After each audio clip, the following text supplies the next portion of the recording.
ماہی Rajput novel episode number 8۔ عظیم شاہ اور انود کسی پارٹی میں انوائٹڈ تھے دونوں۔ جیسے ہی پارٹی میں پہنچے تو پورے ہال میں ایک گہما گہمی پھیل چکی تھی۔ ریڈ ساڑی اور بلیک ڈریس پینٹ کوٹ پر ریڈ ہی ٹائی باندھے عظیم شاہ اور انود ایک ساتھ بالکل پرفیکٹ لگ رہے تھے، گویا وہ پرفیکٹ ڈریسنگ میچنگ کر کے آئے ہوں۔ Oh my God, a perfect couple, آف so hot couple they are made for each other. ایسے کئی کمنٹس پورے ہال میں گونجنے لگے۔ ضابط حیدر شاہ، جو کہ اپنے پارٹنر کے ساتھ بزنس ڈسکشن میں مصروف تھا، لوگوں کے کمنٹس اس کے کانوں میں سے ٹکرائے تو وہ بھی شوق سے پیچھے مڑا اور سامنے ہی انود اور عظیم شاہ کو دیکھ کر ضابط شاہ شاکڈ ہو گیا۔ اس نے عظیم شاہ کی جانب دیکھا جو پہلے سے زیادہ سنجیدہ اور خوبرو ہو چکا تھا۔ بالکل ابتہاج شاہ کی جوانی تھا وہ، اور اس کے ساتھ کھڑی وہ لڑکی پہلے سے زیادہ کلاسی اور گریسفل ہو چکی تھی۔ ضابط حیدر شاہ کے دل نے اپنے دلبر سائیں کو دیکھتے ایک بٹ مس کی۔ وہ ہمیشہ کی طرح آج بھی ایک ٹرانس میں سے دیکھنے لگا جب اپنے اوپر کسی کی نظروں کی تپش محسوس کرتے۔ انود نے ارد گرد دیکھا اور پھر ضابط شاہ پر نظر پڑتے۔ کم و بیش انود کا بھی حال ضابط کی طرح کا ہی تھا۔ عظیم شاہ، جو کہ لائم لائٹ کا عادی تھا، اسے لوگوں نے گھیر رکھا تھا، ہر کوئی اس کے ساتھ سیلفی لینے کے لیے بےتاب تھا۔ انود نامحسوس انداز میں وہاں سے ایک خالی کونے میں جا کھڑی ہوئی۔ وہ پلر سے ٹیک لگائے گہرے سانس لینے لگی اور کافی دیر تک خود کو کمپوز کرتی رہی۔ جیسے ہی وہ ہال میں پہنچی، سامنے ہی ضابط شاہ کھڑا تھا۔ وہ اسے نظر انداز کرتی عظیم کی طرف بڑھی، جو ابھی بھی اپنے فینس کے بیچ کھڑا تھا۔ انود نے عظیم کے کاندھے پر اپنا ہاتھ رکھا۔ عظیم کے لبوں پر مسکراہٹ کھل اٹھی۔ Excuse me please. عظیم شاہ نے سب سے ایکسکیوز کرتے انود کی کمر میں ہاتھ ڈالے، اسے اپنے قریب کیا اور پارٹی کے ہوسٹ سے ملنے لگا۔ یوں ہی باتوں باتوں میں وہ ایک بار پھر لوگوں کے ہجوم میں آ چکے تھے۔ عظیم نے انود کو اپنے ساتھ لگایا اور پھر فوٹوگرافر ان دونوں کی کئی پکچرز لینے لگے۔ انود کی نظر جیسے ہی ڈانس فلور کے پاس کھڑے ضابط کی طرف اٹھی، وہ اسے دیکھنے لگی اور اس کے تعاقب میں عظیم شاہ نے دیکھا تو عظیم شاہ نے بے اختیار انود کی بڑھنا کمر پر اپنی پکڑ مضبوط کی۔ اس کی پکڑ میں شدت تھی جسے انود نے بھی محسوس کیا۔ عظیم نے اپنا ایک ہاتھ انود کی کمر کے گرد پھیلا رکھا تھا اور دوسرا ہاتھ اس کے سامنے پھیلایا۔ لیٹس ڈانس مسز عظیم شاہ، عظیم نے ایک لفظ پر زور دیتے کہا۔ تمام لوگوں کی نظریں اس پر ٹکی تھیں اور ہال میں ہوٹنگ کا شور جاگ اٹھا۔ انود بڑے کانفیڈنس سے عظیم کے ہاتھ پر اپنا ہاتھ رکھ چکی تھی۔ عظیم ضابط پر ایک جتاتی نظر ڈالتا کانفیڈنٹلی انود کا ہاتھ تھامے ڈانس فلور پر لے آیا۔ انود نے کشمکش میں گر کر ڈانس فلور پر پہلے سے موجود ضابط کو دیکھا تھا۔ ضابط بھی اسی کو تک رہا تھا، اس کی آنکھوں میں کیا کچھ نہیں تھا۔ انود کا دل لرزا۔ ہے ہر chocolate just look into my eyes. Azeem نے غیر محسوس طریقے سے اس کی نگاہوں کو سامنے خود کو لاتے فسو خیز لہجے میں کہا۔ انود نے قدرے چونک کر خود کے سامنے کھڑے عظیم کی آنکھوں میں دیکھا۔ کشمکش پر عظیم کی دیوانہ وار محبت کا خمار چڑھا تھا اور وہ عظیم کی نگاہوں سے چھلکتے بے قابو جذبات میں خود کو گم کر بیٹھی۔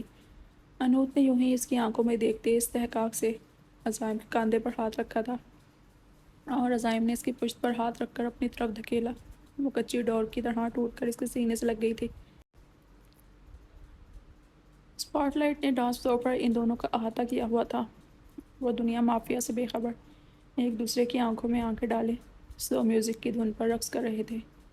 عظیم نے اس پر گرفت ڈھیلی کر کے قدرے پیچھے ہو کر اس کا ہاتھ پکڑ کر گھمایا تھا اور وہ گھومتی ہوئی اچانک سے عظیم کی گرفت سے نکل کر پاس ہی ان کو کینہ توز نظروں سے گھورتے ضابط کی طرف گئی تھی۔ اور ضابط نے قدرت کے اس حسین اتفاق کو موقع غنیمت جان کر انود کو باہوں میں بھرا۔ وہاں موجود سب لوگوں کے لیے یہ ڈانس اسٹیپ تھا، مگر یہ تینوں ہی جانتے تھے کہ ان کے دلوں پر اس پل بھر کی افتاد میں کیا گزری تھی۔ عظیم اس کایا پلٹ پر لمحہ بھر کے لیے جہاں کا تہاں تھم گیا تھا اور ضابط کی باہوں میں خود کو پا کر انود تڑپ گئی تھی، جبکہ ضابط کے لبوں پر فاتح عالم جیسی مسکراہٹ تھی۔ انود نے دکھ سے ضابط کی مسکراہٹ کو دیکھا اور اپنی کمر پر ضابط کی پھرکتی انگلیوں سے کپ کپا کر اس کے کاندھے پر ہاتھ رکھتے بے چینی سے دھکیلتی پلٹ کر واپس عظیم کی باہوں میں سما گئی تھی۔ عظیم، جس کے چہرے پر انود کو کھو جانے کا خوف در آیا تھا، وہ فوراً ختم ہوا۔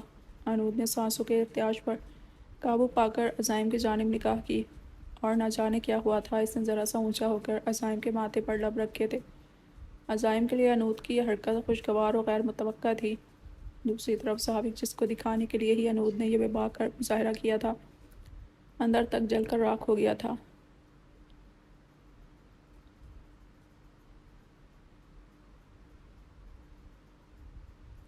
انود کی اس بے باکی پر عزائم کو بھی شہ مل چکی تھی، اور اس نے انود کے گال پر ہاتھ رکھ کر اس کا چہرہ خود سے قریب تر کر لیا۔ انود کی پلکیں لرزی تھیں۔ عزائم سائیں۔ عزائم نے یوں ہی رقص کرتے اس کے ماتھے سے اپنا ماتھا ٹھکایا تو انود نے لرزتی سرگوشی کی تھی۔ Hot chocolate. کچھ محسوس ہو رہا ہے تو وہ کرو، باقی سب بھول جاؤ۔ عزائم نے یوں ہی جوابی سرگوشی کی تھی، اور اس کی پلکوں پر آہستہ سے لب رکھے۔ مجھے کچھ کیسے محسوس سکتا ہے سائیں؟ میں تو آپ کی باہوں میں سب بھول جاتی ہوں، یہ بھی کہ انود کون ہے۔ انود نے لرزتے لہجے میں اعتراف کیا تو عزائم پرکشش سا مسکرایا تھا۔ انود عزائم شاہ کی ہے، فقط عزائم شاہ کی۔ ڈانس ختم ہو چکا تھا، وہ دونوں ایک پرفیکٹ کپل تھے، دونوں میڈ فار ایچ ادر تھے۔ تمام لوگ انہیں ستائش کی نظروں سے دیکھ رہے تھے۔ ہر نظر میں ان کے لیے داد تھی، سوائے ایک نظر کے جو انہیں کینہ توز نظروں سے دیکھے گیا۔ وہ ان کے یہ پیار بڑھے لمحات دیکھ کر جل بھن گیا۔ وہ دونوں ابھی بھی ایک دوسرے میں گم تھے جب ہال میں گونجنے والی تالیوں کے شور نے انہیں ہوش دلایا اور وہ ایک دوسرے سے الگ ہوئے۔ شاہ، انود نے عزائم کو پکارا۔ جی میری ہارٹ چاکلیٹ۔ عزائم نے انود کی کمر سے پکڑے اپنے قریب کیا۔ انود اس کے سینے سے جا لگی۔ شاہ، مجھے فریش ہونا ہے پلیز۔ انود نے عزائم کے کان کے قریب سرگوشی کی۔ عزائم سر ہلاتا اس سے الگ ہوا۔ انود سیڑھیاں چڑھتی دوسرے پورشن میں پہنچ کر واش روم کی جانب بڑھی۔ وہ واش روم میں جا کر گہرے سانس لینے لگی اور پھر خود پر پانی کے چھینٹے مارنے لگی۔ ایک خواب کی لہر اس کے پورے جسم میں سرایت کر رہی تھی۔ کیوں آئے ہو تم میرے سامنے؟ کیوں نہیں جینے دے رہے مجھے؟ وہ خیالوں میں زاوق شاہ سے مخاطب ہوئی اور پھر اپنا چہرہ صاف کرتی اپنا حلیہ درست کرنے لگی۔ جیسے ہی وہ واش روم سے نکلی، روم میں آئی سامنے ہی زاوق شاہ کھڑا تھا۔ انود اسے دیکھ کر شاکڈ ہوئی اور پھر اسے اگنور کرتی جانے لگی۔ یکدم لائٹ چلی گئی اور زاوق شاہ نے اس کا ہاتھ پکڑ لیا۔ غصے کی ایک شدید لہر انود کے رگ و پے میں سرایت کر چکی تھی۔ وہ پیچھے مڑی اور زاوق شاہ کے منہ پر تھپڑ مار دیا۔ Don't you dare to touch me again. انود نے انگلی اٹھا کر زاوق کو وارن کیا۔ اگلی بار مجھے ہاتھ لگانے کی کوشش کی، میرے راستے میں آئے تو تمہارے ہاتھ توڑ دوں گی۔ میں اب وہ 7 سال پہلے والی انود نہیں جو تمہاری بربریت کا نشانہ بنی تھی۔ وہ انود محبت کے ہاتھوں بے وقوف بنی تھی۔ وہ انود پاگل تھی جسے تم نے محبت اور ہمدردی کا لالی پاپ کھلایا تھا، مگر یہ انود اب کسی کے جھانسے میں نہیں آئے گی۔ Now get out from here. انود نے روم کا دروازہ کھولا اور زاوق شاہ کو باہر نکلنے کا حکم سنا رہی تھی۔ انود کا ہاتھ کمرے کے دروازے کے باہر تھا جب عزائم شاہ کمرے میں آیا اور انود کا دروازے سے باہر نکلا ہاتھ تھام لیا اور کمر سے پکڑ کر اپنے قریب کیا۔ مائی ہارٹ چاکلیٹ، کب سے انتظار کر رہا تھا میں۔ عزائم نے آتے ساتھ ہی انود کو گلے لگا لیا۔ وہ اندھیرے میں زاوق کو نہ دیکھ سکا۔ انود نے بھی اس کا لمس پاتے ہی اس پر اپنی گرفت مضبوط کی۔ زاوق کے عزائم کے لب انود کے گال سے ٹکرائے اور اس کی انگلیاں انود کے کاندھے سے بلاؤز کو سرکانے میں مصروف تھیں۔ شاہ، پلیز گھر جا کر کریں گے۔ انود خود کو سنبھال دی، بولی، اور انود کے الفاظ زاوق کو آگ لگا چکے تھے۔ اس نے غصے میں مٹھیاں بھیج دیں۔ کچھ دیر مجھے خود کو محسوس کرنے دو زندگی، عزائم نے بہکے انداز میں کہا۔ شاہ، گھر جا کر سب محسوس کر لینا، میں بھی تڑپ رہی ہوں آپ کی باہوں میں سکون پانے کے لیے۔ مگر انود بولتے بولتے چپ کر گئی۔ مگر کیا جانم؟ عزائم نے انود سے استفسار کیا۔ شاہ، یہاں کوئی تیسرا بھی ہے؟ انود نے سرگوشی کرتے کہا۔ تیسرا کون؟ عزائم نے چونکتے ہوئے کہا۔ انود نے اپنے موبائل کی ٹارچ آن کی اور زاوق کے چہرے پر ماری۔ عزائم شاہ نے جیسے ہی لائٹ کے تعاقب میں دیکھا تو زاوق شاہ کو دیکھ کر شاکڈ ہوا۔ یہ محترم بھی یہاں موجود ہیں؟ انود نے عزائم کو کہا اور وہ عزائم کی پشت کے پیچھے چھپ گئی۔ اوہ زاوی سائیں، ہاؤ آر یو؟ عزائم شاہ نے آگے بڑھتے زاوی کو ہاتھ ملایا۔ میں ٹھیک ہوں، تم کیسے ہو؟ زاوی نے بھی نہ چاہتے ہوئے عزائم سے پوچھا، مگر اس کی نظریں انود پر ٹکی ہوئی تھی۔ میں بالکل فٹ اور خوش، اپنی بیوی اور بیٹی کے ساتھ، عزائم نے ایک اور لفظ پر زور دیتے کہا۔ بیوی اور بیٹی، ویری گڈ۔ میری اترن پہننے کی بہت بری عادت لگ گئی ہے تمہیں۔ میری چھوڑی ہوئی لڑکی کو اپنی بیوی بنایا، اور زاوق اپنے دھن میں بول رہا تھا۔ ہے یو، اپنی بکواس بند کرو، عزائم شاہ نے اسے ٹوکتے کہا۔ تم ہو کون؟ سمجھتے کیا ہو خود کو؟ بہت غرور ہے تمہیں، بٹ یہ غرور ہے کس چیز کا؟ کیا ہے تمہارے پاس؟ نام، دولت، شہرت، بزنس، یہ سب تو تمہارے باپ دادا کا دیا ہوا ہے جس پر تم اتنا اترا رہے ہو۔ اپنی اوقات تو تمہاری اتنی سی بھی نہیں کہ اپنے پاؤں پر کھڑے ہو سکو۔ رہی بات اترن کی، تو واقعی اترن تو ہے تمہارے پاس، میری اترن۔ عزائم بات کرتے کرتے خاموش ہوا اور پھر زاوی کی طرف دیکھتے بولا، بھول گئے کیا ڈیئر کزن؟ عزائم نے زاوی کے کان کے پاس سرگوشی کرتے کہا۔ چلو یاد کروا دیتا ہوں تمہیں، تمہارے سر پر چھت، پاؤں میں زمین ہے تو وہ بھی عزائم شاہ نے تمہیں اور تمہارے پورے خاندان کو اپنی بیوی اور بیٹی کے صدقے میں بخشی ہے، آسان لفظوں میں خیرات کی ہے، اپنی بیوی اور بیٹی کا صدقہ اتارا ہے۔ اور عزائم شاہ کے ان الفاظ نے ضابط شاہ کے تن بدن میں آگ لگا دی تھی۔ وہ عزائم کو ایک مکہ مارنے کے لیے آگے بڑھا، جسے عزائم نے روک لیا۔ ضابط حیدر شاہ، میں تم سے ڈرتا نہیں ہوں، نہ ہی تمہارا غلام ہوں جو تمہاری کوئی بھی بکواس سنو۔ نیکسٹ ایسی حرکت کی تو بہت بری طرح پیش آؤں گا۔ عزائم اسے وارننگ دیتے بولا۔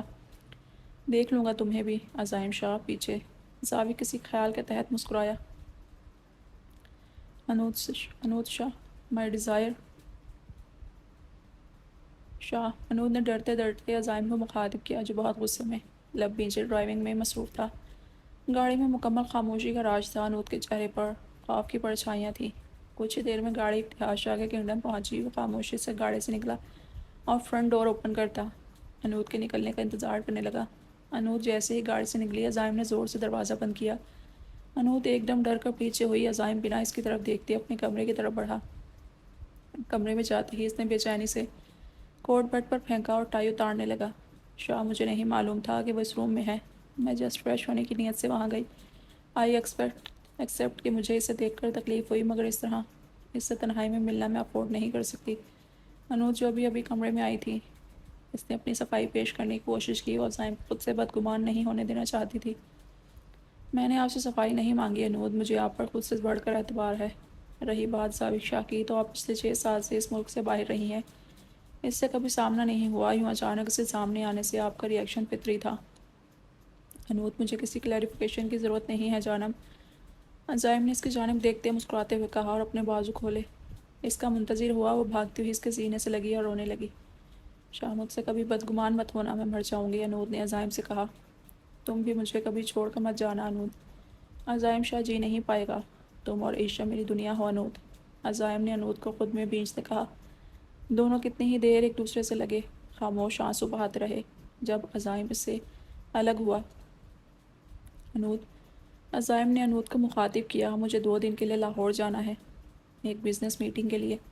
صبح 6 بجے کی فلائٹ ہے، مجھے جلدی جاگنا ہے، میں اس لیے سونے لگا ہوں۔ وہ انود سے نظریں چراتے بولا، مگر شاہ۔ انود کچھ کہتے کہتے خاموش ہوئی۔ میری جان، جب تم ایزی ہوگی تب کر لیں گے۔ عزائم کی زمائنی بات پر انود بلش کرنے لگی۔ وہ واقعی اس وقت شدید اسٹریس میں تھی جو اسے ضابط شاہ نے دیا تھا۔ وہ سر ہلاتی چینج کرنے کے ارادے سے ڈریسنگ روم کی طرف بڑھی۔ وہ جیسے ہی ڈریسنگ روم سے نکلی، سامنے ہی عزائم شاہ ایشم کو سینے پر سلائے ہوئے لیٹے تھا۔ آپ کو نیند نہیں آتی ان میڈم کے بغیر؟ انود نے سر نفی میں ہلایا اور بیڈ کی دوسری سائڈ پر لیٹ گئی۔ میرا کمرہ تمہارے اور ایشم کے بغیر نامکمل ہے، ہاٹ چاکلیٹ۔ عزائم نے انود کو اپنے قریب گراتے کہا۔ انود بھی اس کے سینے پر سر رکھے اس کے دل کے مقام پر اپنی انگلی سے اپنا نام لکھنے لگی۔ شاہ، آپ واقعی میٹنگ کی وجہ سے مجھے اوائڈ کر رہے ہیں یا پھر؟ انود نے جان بوجھ کر اپنی بات ادھوری چھوڑ دی۔ میں چاہتا ہوں کہ جب میں آپ کے قریب آؤں تو ماضی آپ کے دل و دماغ سے فراموش ہو چکا ہو انود۔ عزائم نے انود کے بالوں میں انگلیاں چلاتے کہا۔ انود نے سکون سے آنکھیں موند لیں۔ اب واقعی مجھ پر میرے رب کا انعام ہے عزائم سائی، انود نے سرگوشی کرتے کہا، اور اس کی سرگوشی عزائم نے بھی سنی اور مسکرا اٹھا۔ اگلی صبح انود کی آنکھ کھلی تو اپنے بیڈ کی دوسری جانب پھولوں کا بکے دیکھ کر مسکرا اٹھی اور تکیے سے ٹیک لگاتے ان پھولوں کی خوشبو اپنے اندر اتارنے لگی۔ عزائم لاہور کے لیے نکل چکا تھا، مگر جاتے جاتے انود کے لیے پھول منگوانا نہ بھولا۔ انود کتنے ہی پل عزائم کے بارے میں سوچتی رہی۔ ضابط شاہ اس کے دماغ سے نکل چکا تھا۔ انود بھی فریش ہو کر نیچے آئی، جہاں سائمہ ایشم کو ناشتہ کرانے میں مصروف تھیں۔ ہیلو لیڈیز، انود نے آگے بڑھ کر سائمہ اور ایشم کو گلے لگایا۔ ہیلو ہاٹ چاکلیٹ، ایشم نے انود کو جواب دیا اور انود منہ کھولے اسے دیکھنے لگی۔ انود بیٹا، منہ میں مکھی چلی جائے گی، سائمہ نے انود کو چھیڑتے ہوئے کہا۔ انود بھی خود کو کمپوز کرتے بولی، حالاں دیکھ رہی ہیں اپنے بیٹے کے کارنامے، کتنا بگاڑا ہوا ہے اسے۔ انود نے منہ بسورتے کہا، ارے یہ تو ہماری جان ہے، سائمہ نے ایشم کو بوسہ دیتے کہا اور پھر انود سے گویا ہوئیں۔ میں ناشتہ لگواتی ہوں، پھر مل کر کرتے ہیں۔ انود نے بھی اس بات میں سر ہلایا اور ان کے جانے کے بعد ایشم کو پکڑ کر اپنی گود میں بٹھایا۔ مائی ناٹی گرل، یہ ہاٹ چاکلیٹ کہاں سے سنا آپ نے؟ انود نے ایشم کو پچکارتے ہوئے کہا۔ ماما، بابا آپ کو ہاٹ چاکلیٹ ہی تو بولتے ہیں۔ بٹ، ایشم نے منہ بسورتے کہا۔ بٹ کیا ایشم بیبی؟ انود نے ایشم سے پوچھا۔ آپ چاکلیٹ نہیں ہو، چاکلیٹ تو سویٹ ہوتی ہے، آپ کڑوی ہو، مجھے اور بابا کو ڈانٹتی رہتی ہو، ایشم نے ناک پھلاتے کہا، اور انود حیرت سے اسے دیکھنے لگی۔ سیریسلی ایشم بیبی، آپ کو ماما پسند نہیں ہے؟ انود نے ڈرتے ڈرتے پوچھا۔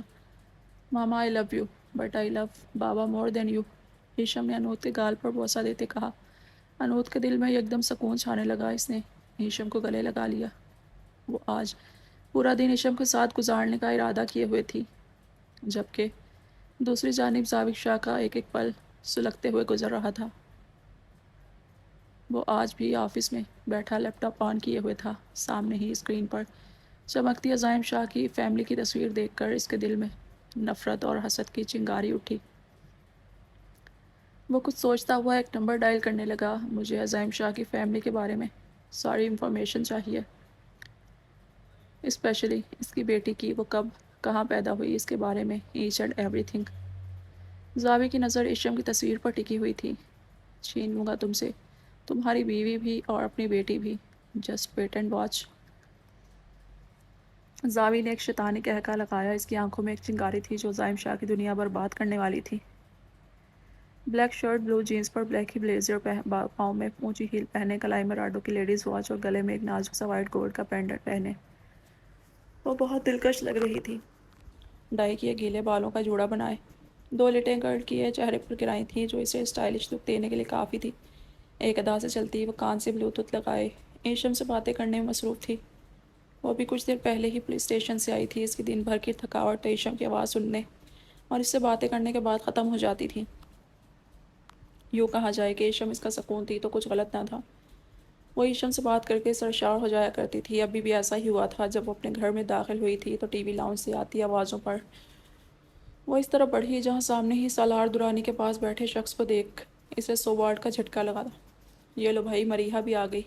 ریا، سدید شام سے آیا ہوا ہے، ہم تمہارا ہی انتظار کر رہے تھے، سالار دورانی نے مریحہ کی طرف پیار سے دیکھتے کہا۔ جب مریحہ تیز تیز قدم بڑھاتی، سالار سے گلے ملتی، سدید کو مکمل اگنور کرتی، ساتھ ہی رکھے صوفے پر بیٹھ گئی۔ مریحہ جیسے ہی صوفے پر ٹانگ چڑھائے بیٹھی تو ایک کٹیری نظر سامنے بیٹھے سدید پر ڈالنا نہ بھولی، جو بڑی دلچسپی سے بقول مریحہ کے فر کے انداز میں مریحہ کو گھور رہا تھا۔ ڈیڈ، آپ جانتے تو ہیں میں کتنا مصروف رہتی ہوں۔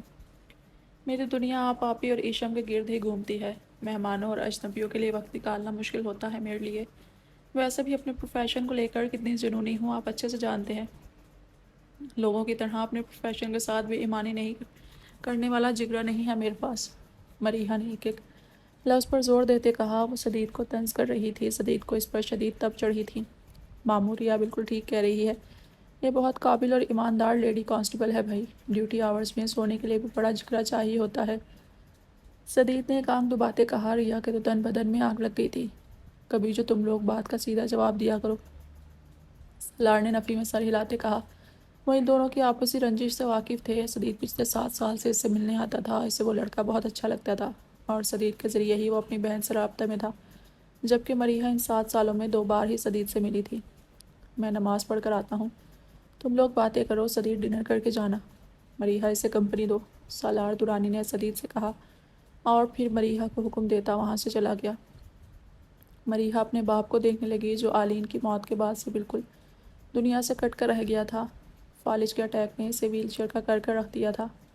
مریحہ اسے اپنے ساتھ رکھتی تھی۔ وہ اپنی پولیس فیلڈ میں جاب کے ساتھ ساتھ سالار کو لک آفٹر بھی کرتی تھی، جبکہ سالار نے عزائم کے ساتھ بزنس میں پارٹنرشپ کر لی تھی، جس وجہ سے عزائم ہی بزنس کو سنبھال رہا تھا۔ اسے فخر تھا کہ ابتہاج نے انود کے لیے عزائم کا انتخاب کیا تھا، جو صرف انود کو نہیں بلکہ سالار کے لیے بیٹے کا رول ادا کر رہا تھا، اپنے ہر رشتے کو ایک ذمہ داری اور فرض کے طور پر نبھا رہا تھا۔ اسی طرح انود آج بھی سالار دورانی کی بڑی بیٹی ہونے کا حق بخوبی نبھا رہی تھی۔ سالار کے جانے کے بعد مریحہ صوفے سے اٹھی اور اپنے کمرے میں جانے لگی۔ اس کا ارادہ مہمان نوازی کرنے کا بالکل نہیں تھا۔ وہ جیسے ہی سدید کے پاس سے گزری، سدید نے کہ جسم میں سے بازو سے پکڑے قریب کیا۔ کیا مسئلہ ہے ہاٹی؟ تم واقعی مجھے نہیں جانتی؟ سدید نے کل شام پولیس اسٹیشن میں ہوئے واقعے کی طرف اشارہ کرتے کہا۔ ہاں، نہیں جانتی، بالکل بھی نہیں جانتی، مریحہ نے اپنا ہاتھ چھڑوانے کی کوشش کرتے کہا۔ سدید نے اس کی طرف دیکھتے کہا، اب یاد کرواتا ہوں۔ یہ کہتے ہی وہ مریحہ کو اپنی جانب کھینچتا اس کے لبوں کو اپنے لبوں میں قید کر چکا تھا۔ مریحہ بھی ان پانی کی مچھلی کے مانند تڑپ رہی تھی، مگر سدید شاہ کو اس کی قربت میں سب کچھ بھول چکا تھا اور مریحہ کے لبوں کو دیوانوں کی طرح چوم رہا تھا، اس کے لبوں پر لب رکھے اپنی پیاس مٹا رہا تھا۔ مریحہ جو مسلسل اس کے سینے پر تھپڑ مارنے میں مصروف تھی، یکدم اس کا سانس اکھڑنے لگا تو سدید نے اس پر رحم کھاتے اسے خود سے الگ کیا۔ اب تو یاد آ گیا نا تمہیں مائی ہارٹی؟ کون ہوں میں؟ سدید نے پاس پڑے صوفے پر بیٹھتے گلاس میں پانی اڈیلا اور ایک ہی گھونٹ میں پانی پیا۔ مریحہ جو گردن پر ہاتھ رکھے گہرے سانس لے رہی تھی، اس کے سینے کے نشیب و فراز ایک بار پھر سدید کو مدہوش کرنے لگے۔ جب مریحہ نے آگے بڑھ کر اس کے گریبان سے پکڑا، سمجھتے کیا ہو تم خود کو؟ مرد ہو، طاقتور ہو، اپنی حویس مجھ پر انڈیل کر مجھے قابو کر لو گے تو سنو سدید حیدر شاہ، میں بھی مریحہ سالار درانی ہوں، میں کسی کے باپ سے بھی نہیں ڈرتی۔ ہاں، نہیں جانتی میں تمہیں، کوئی تعلق نہیں میرا تم سے۔ جس سدید شاہ کو میں جانتی تھی وہ ویسا نہیں تھا جیسے تم آج ہو، مریحہ نے سدید کی طرف اشارہ کرتے کہا۔ جس سدید سے میں ملی تھی نا، اس سے زانیوں سے نفرت تھی۔ تم جس لڑکے کے وکیل بن کر آئے تھے نا، وہ زانی تھا، جانے کتنی لڑکیوں کی عزتوں کا لٹیرا۔ تم تو بڑی بڑی باتیں کرتے تھے، میں پاور میں آؤں گا تو یوں چینج لاؤں گا، کدھر گئے وہ دعوے؟ سب کھوکھلے تھے، جھوٹ تھا، فریب تھا، جو تم مجھے دیتے رہے، جو تم خود کو دیتے رہے۔ تم کیوں زانیوں کے اگینسٹ ایکشن لوگے؟ تمہارا تو باپ بھی زانی اور دونوں بھائی بھی زانی۔ سدید حیدر شاہ کا ہاتھ اٹھ گیا تھا۔ مریحہ اپنے گال پر ہاتھ رکھے بے یقینی سے اسے دیکھنے لگی۔ مجھے بالکل بھی افسوس نہیں ہو رہا سدید شاہ، تمہاری اس حرکت پر۔ مرد اپنی طاقت عورت پر ہاتھ اٹھا کر شو کرنا اپنا فرض سمجھتا ہے، جبکہ در حقیقت عورت پر ہاتھ اٹھانے والا شخص کچھ بھی ہو سکتا ہے مگر مرد نہیں۔ مریحہ بول رہی تھی جب سدید نے اس کا بازو پکڑتے اس کا رخ اپنی جانب کیا۔ کیوں کر رہی ہو تم میرے ساتھ ایسا ریا؟ 7 سال سے تم مجھے میرے نہ کرتا گناہ کی سزا دے رہی ہو، کیوں کر رہی ہو ایسا؟ سدید شاہ بھی پڑ چکا تھا، اس کی ہمت شاید جواب دے چکی تھی، مگر مقابل میں مریحہ تھی جس نے اسے ہمیشہ اس بات پر خاموشی کی مار ماری تھی۔ آج بھی وہ خاموش رہی۔ جب سدید نفی میں سر ہلاتا واپسی کے لیے مڑا، مگر مریحہ کے الفاظ نے اس کے قدم جکڑ لیے تھے۔ تم اپنے باپ کی حقیقت معلوم ہونے کے باوجود اس کے کردار پر ایک لفظ برداشت نہیں کرتے سدید شاہ۔ میری ماں تو بے قصور تھی، جسے تمہارے باپ اور دادی نے ذلیل و رسوا کیا۔ تم اپنے باپ کو زانی کہنے والے کا منہ توڑ سکتے ہو، میں اپنی ماں کو بدکار کہنے والوں سے رشتہ کیسے استوار کر لوں؟ 7 سال پہلے تم نے میری ماں کو بد کردار بولا تھا، اور تمہارے اس ایک لفظ کی بازگشت آج بھی میرے کانوں میں سنائی دیتی ہے۔ میں تمہیں کبھی معاف نہیں کروں گی سدید شاہ۔ مریحہ یہ کہتے ہی وہاں سے چلی گئی اور سدید شاہ کو آج پہلی بار اپنی غلطی کا احساس ہوا تھا، وہ غلطی جسے وہ بھول چکا تھا، یا پھر اس کے نزدیک وہ غلطی تھی ہی نہیں۔ انوت بیڈ پر لیٹی ایشم کے بالوں میں انگلیاں چلا رہی تھی، اس کی نظر سامنے دیوار پر لگی ابتہاج شاہ کی تصویر پر ٹکی ہوئی تھی، ساتھ ہی عزائم کی تصویر تھی۔ وہ دونوں ایک دوسرے کی کاربن کاپی تھے۔ Hello beautiful queen and princess, ایک گھمبیر مردانہ آواز اس کے کان سے ٹکرائی۔ بابا آ گئے۔ ایشم کی پکار پر اس نے سر اٹھا کر دیکھا، سامنے ہی عزائم شاہ اپنی سحر انگیز شخصیت کا جادو چلاتا ان دونوں کی جانب آ رہا تھا۔ انوت بیڈ سے اٹھی، عزائم نے آگے بڑھتے ایشم کو گلے لگایا اور کتنی ہی دیر ایشم کو محسوس کرتا رہا، پھر اپنی جانب دیکھتی انوت کی طرف بڑھا اور اسے پیشانی پر بوسہ دیا۔ آپ تو کل آنے والے تھے نا؟ انوت نے آگے بڑھتے اسے گلے لگاتے سوال کیا۔ بالکل کل آنے والا تھا، مگر کام جلدی نپٹا لیا تھا، سو کل کے بجائے آج ہی آ گیا۔ عزائم شاہ تفصیل سے بتاتا ہوا کوچ پر جا بیٹھا۔ انوت بھی بیڈ سے اٹھی اور عزائم کے چپل اٹھا کر اس کے سامنے رکھے۔ وہ عزائم کے کپڑے جوتے خود ہی سیٹ کر کے رکھتی تھی۔ عزائم نے اسے کئی بار منع کیا تھا، مجھے آپ کا کام کر کے سکون ملتا ہے عزائم، ہر بار انوت اسے یہ کہہ کر خاموش کرواتی تھی۔ آج بھی انوت اس کے کپڑے نکال کر بیڈ پر رکھ چکی تھی۔ عزائم نے مسکراتی نظروں سے اسے دیکھا۔ کل آؤٹنگ پر چلیں گے اپنے فارم ہاؤس؟ عزائم نے انوت سے کہا۔ اوکے، انوت نے بھی اس بات میں سر ہلایا۔ عزائم فریش ہونے کے لیے واش روم چلا گیا۔ کمرے میں آتے ہی مریحہ خود کو ریلیکس کرنے لگی۔ سمجھتا کیا ہے یہ خود کو، جب چاہے مجھ پر اپنا روب جھاڑے گا؟ بلڈی باسٹرڈ، میری ماں کا مجرم ہے یہ بھی، اس کا باپ بھی۔ ریا خود سے بڑبڑاتی رہی اور پھر اپنے ڈرار سے ایک فوٹو فریم نکال کر اسے دیکھنے لگی۔ قطار در قطار آنسو اس کے چہرے پر چمکنے لگے تھے۔